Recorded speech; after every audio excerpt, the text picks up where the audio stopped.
বছর ঘুরলেই ফের আরেকটা বিধানসভা ভোট। তার আগে আগামীকাল ফুরফুরা শরীফে যাচ্ছেন মমতা বন্দ্যোপাধ্যায়। সেখানে ইফতার পার্টিতে যোগ দেবেন তিনি, কথা বলবেন পীরজাদাদের সঙ্গে।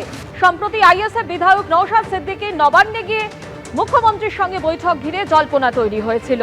আপনাদেরকে জানিয়ে রাখি, আজই ফুরফুরা শরীফে যাচ্ছেন মমতা বন্দ্যোপাধ্যায়। সেখানে ইফতার পার্টিতে যোগ দেবেন তিনি, কথা বলবেন পীরজাদাদের সঙ্গে।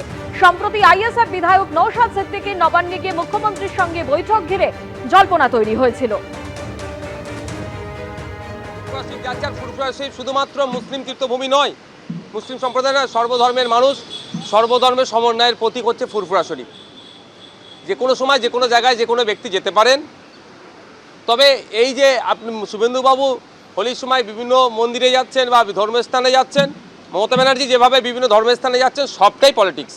আমার কাছে যে আমন্ত্রণপত্র এসেছে, গত পরশুদিন রাত্রে এসেছে, সেখানে 4:30 থেকে সময় উল্লেখ করা আছে। 4টে 4:30 বাজুক, আপনারা দেখবেন সেখানে আমি উপস্থিত হচ্ছি কি অনুপস্থিত থাকছি। যাচ্ছে এখন মুসলমান ভোট দরকার, এখন ফুরফুরা কথা মনে পড়ে।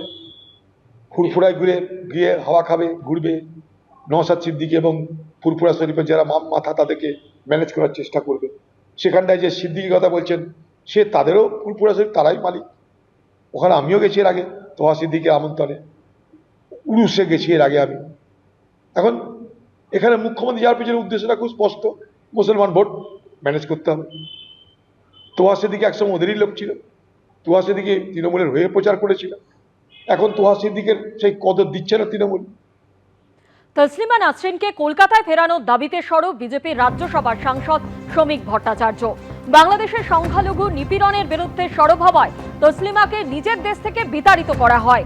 কলকাতায় আশ্রয় নেন তিনি, কিন্তু পরে কলকাতা থেকেও বিতাড়িত করা হয় তাকে।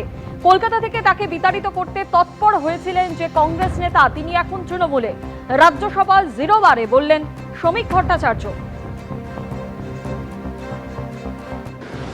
Taslima Ratni wrote a novel, namely Lajja, The Shame, about the unspeakable atrocities against the Hindu minorities in Bangladesh.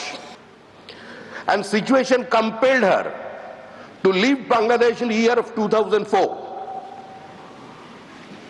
Got shelter in Kolkata, and thereafter an unfortunate incident happened, which has been orchestrated by a then Congress leader.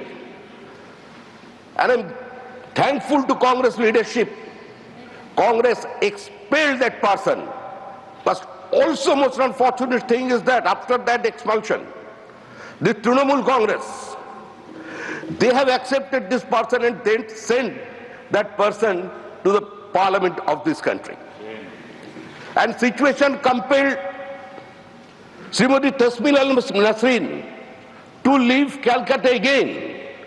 Taslima Nasriনের কাছে কলকাতা শহর প্রাণের শহর। তাসলিমা নাসরিন কলকাতায় ফিরে আসতে চান, বাংলায় কথা বলতে চান, বাংলায় কবিতা লিখতে চান, বাংলায় সাহিত্য সৃষ্টি করতে চান। বাংলার ছদ্ম প্রগতিশীলতার আড়ালে চূড়ান্ত তোষণ নীতি ও মৌলবাদের কাছে লজ্জাজনক আত্মসমর্পণের দিন শেষ হোক, তাসলিমার প্রত্যাবর্তন হোক।